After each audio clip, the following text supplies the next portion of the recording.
This is the final revelation on the Windrush legislation.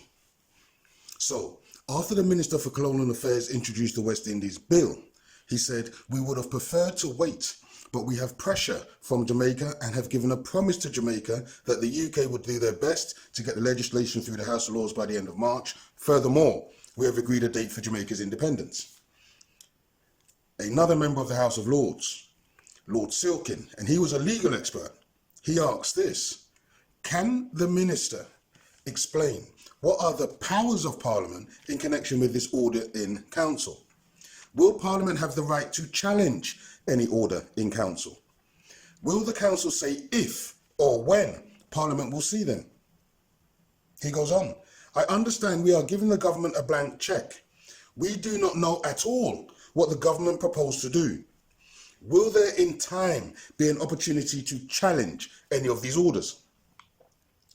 The answer was, if any order made under this bill should modify or adapt an existing act, then it will be subject to the normal annulment procedure. But otherwise, we are empowered under this bill to proceed on any of the matters in this bill purely by order in Council. So let me break that down.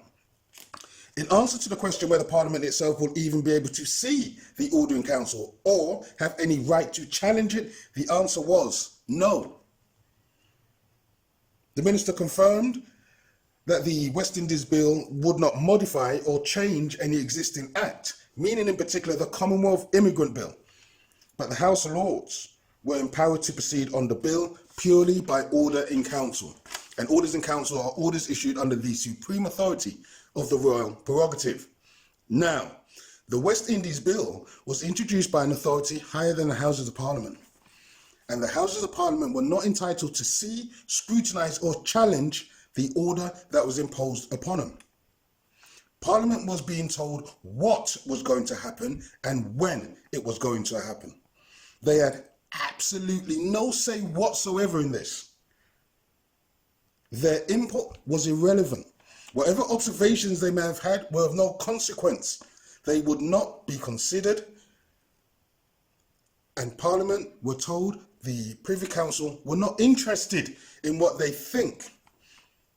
They weren't interested in anything they had to say because they were telling them what was going to happen. Now, the Privy Council, and privy means private, issued an order in Council under royal prerogative telling Parliament they are now running things. And there was not a single thing Parliament could say or do about that. When the Minister pointed out the order in Council wouldn't modify or change any act, meaning the Commonwealth Immigrant Bill, this was nothing more than confirming to Parliament their intention. They could have, if they so chose, because they weren't negotiating with Parliament. They were imposing their will upon Parliament. You see, the West Indies Bill wasn't a discussion. It wasn't a debate. They were not seeking Parliament's approval. They were telling them. So, that Jamaica was able to subvert the will of the government in 1962, when the Conservatives brought in the Commonwealth Immigrant Act. And note that its sole purpose, its overriding objective, was just to stop people of colour coming to live in the UK, with no thought whatsoever as to what was to happen to them, with no support or help from the motherland. This bill was to cut the metaphorical umbilical cord to the motherland and leave the people floundering. Yet Jamaica somehow, and we will never know how, but Jamaica was able to exert such pressure, put such stress upon Britain, yet again, that an authority even higher than Parliament exerted its will upon them. And it is for this reason the Windrush generation are suffering the brunt of the Conservative government once again. You see, they are the representation of this episode in history. The deliberate government policy to destroy the landing cards of the Windrush generation, the policy to ignore the evidence of income tax and national insurance paid over a lifetime of work as proof they have lived and worked in the UK, and then to shift the burden of proof onto the individuals themselves when the government had and still do have the proof that they seek. So the question is this retribution? Is this some kind of vengeance that is being meted out to the Windrush generation? And is it because they are the symbol of, or they directly correspond to that episode in history which was unknown to all but a few? West Indians in general, and Jamaicans in particular, are, after living, working and paying taxes, now being discarded by the UK. Why? Because they are no longer of any use to the UK. Now they have little energy left after a lifetime of work. Now they are in old age and in need of care, in need of some provision from those they've worked for. They are being summarily cast out. And black historians will know this is exactly the same approach used against the old and infirm under colonial rule.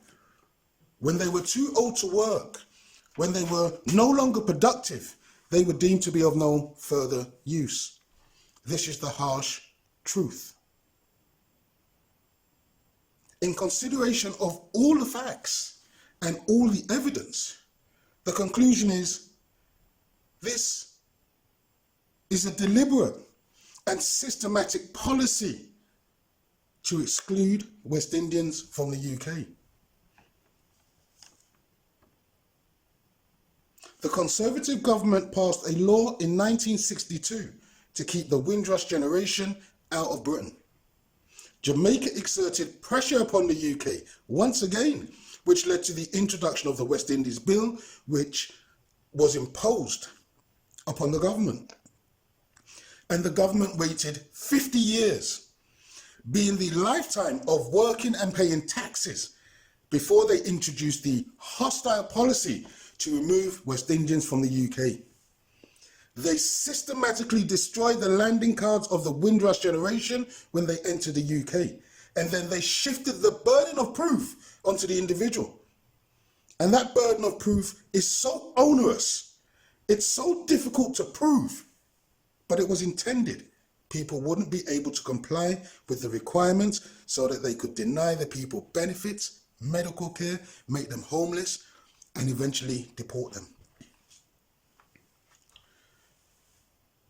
I trust that this analysis helps to give clarity to the issue. I hope these series of videos now enables you to understand why the government has created this hostile policy towards we people. And let me just end with this. It was because of the introduction of the Commonwealth Immigrant Bill in 1962 that West Indians had to migrate to Canada and the USA in the late 60s, early 70s. They had no choice because their mother country had closed the door to them. Thank you for watching. Please share and subscribe. More videos coming soon.